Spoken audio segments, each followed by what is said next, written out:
He drones on for the next 10 minutes about the scavenger hunt, and unease grows as we learn that there are multiple federal agents among us. Every rank has been evaded: sinners, cattles, Normandies, and the crew. Our job is to find them and get rid of them without alerting the Normandies on board. Kendra's hand rises. What if we fuck up and kill an actual newbie sinner on accident? She brings up a good point. During the past retreat, killing a fellow sinner came with steep consequences, up to and including death. Jim's little plan sounds interesting, but there is a very large margin for error here. Jim nods. That's the unfortunate bit of business. But before dispatching a sinner, a Normandy, or a member of staff, you must first bring your suspicions to me. The members who draw the short straws and were doomed to become cattle are destined for death. Regardless, if they aren't killed during the games, they will be offered no quarter and my staff, I'm afraid. Shuffling sounds come from under the table, and when Frankie's leg bumps mine, I realize she's causing the sound with her incessant fidgeting. She looks up at me with a sheepish smile, and once again, the fidgeting stops. And it's no wonder she's fidgeting. Jim has just issued a death warrant for all of her piles, and she believes her name is on the list as well.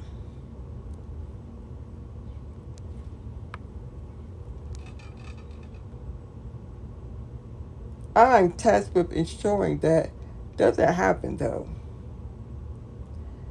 But am I the only one? I look around the room and study the unfamiliar faces. Have Azariah and Bennett been tasked with caring for a bed? Kat, Kendra, and Eve? Are we all competing against each other? I turn back to Frankie. If that's the game, I plan to win.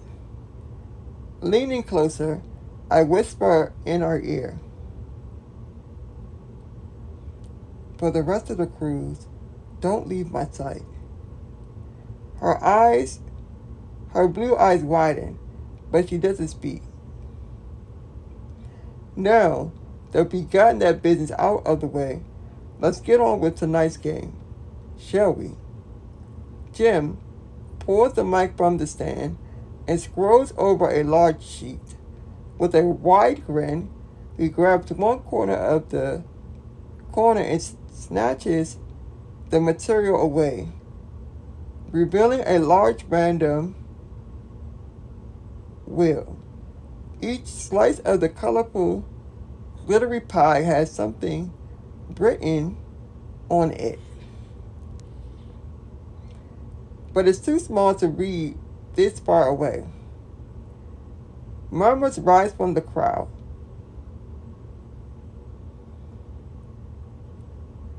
Speculation swarm, but Jim shushes us. Quiet, quiet. All will be revealed in time. He shuffles his note cards, then prepares to read the first one. For the first game of the cruise, let's play a little trivia, shall we? Table 1. We'll start with something easy. Tell me, which infamous killer was known as the co-head killer? Kat shoots from her seat. Edmund Emil Kepler III. Thank you, Miss Novak, Jim says, but you are seated at table 2. Whoops, she whispers as she takes a seat. Jim clears his throat and shuffles to the next card, then tries again.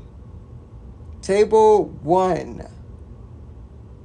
You pins Cat with a pointed stare, and she makes a zipping motion over her lips. Who was the first to coin the term serial murders? Table 1 puts their heads together and begins discussing their options. You have 30 seconds to answer, Jim says through the mic.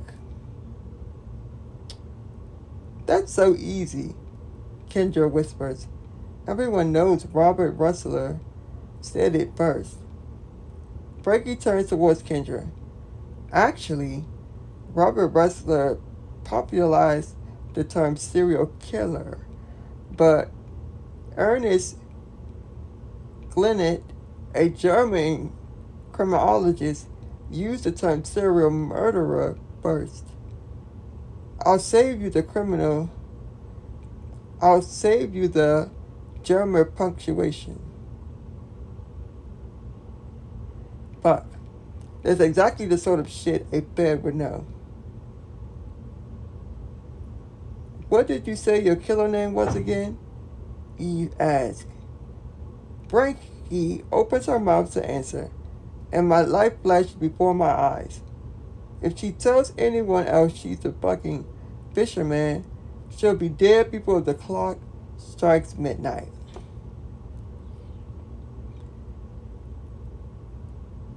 She's a Mona Lisa, I blurt, because she always wears a smile while killing. Frankie looks geared to argue, so I'm grateful when a stranger steps from table 1.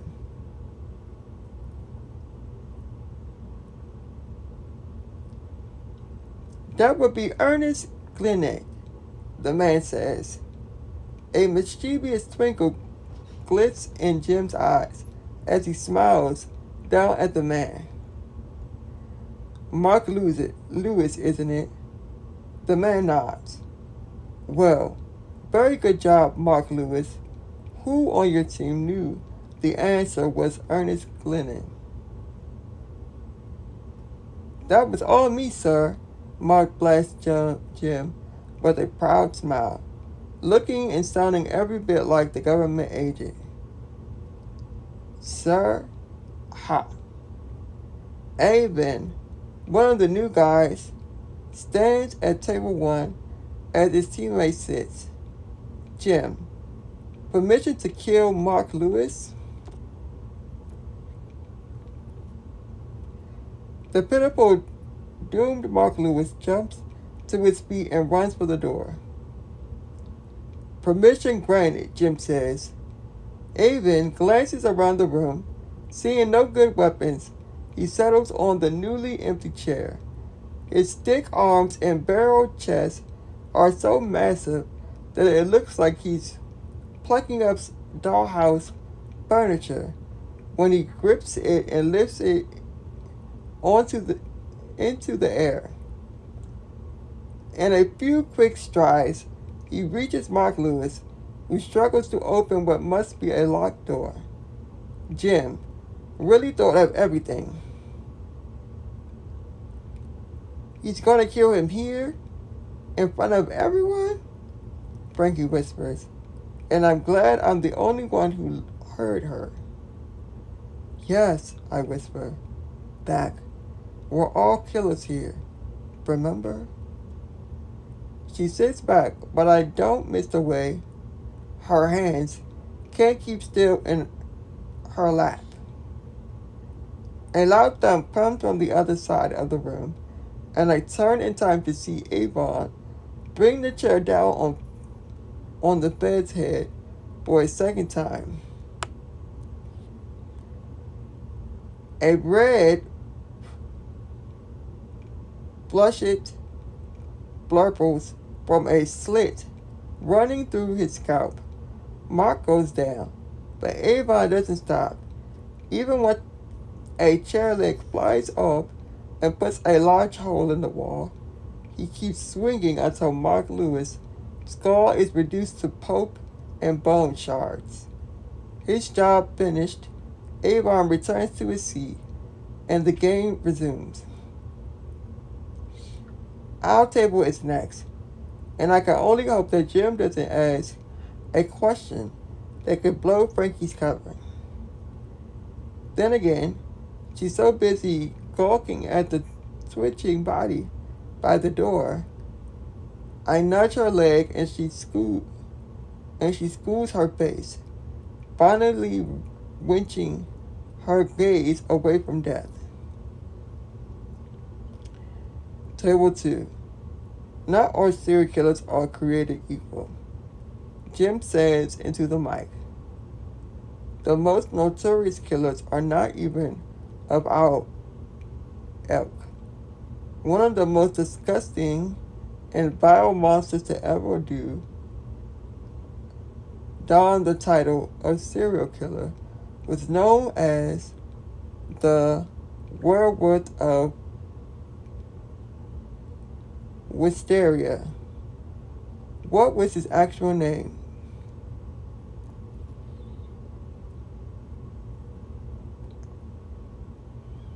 Albert Fish. Frankie opens her mouth and blurts the answer before I can stop her. That glazed look in her eyes tells me she's entirely unaware of what's about to happen. That's correct, Jim shouts. Get up here and spin the wheel. She looks to me for help, but the girls encourage her to get up. There's no telling what that wheel entails, but I can bet it's murder.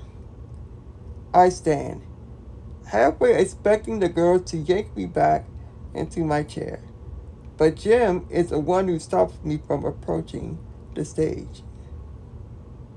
Now, Maverick. Frankie answered the question, so Frankie gets to spin the wheel. His eyes jilt with the pleasure of his mischief as he motions her towards doom. And I can only sit here and watch.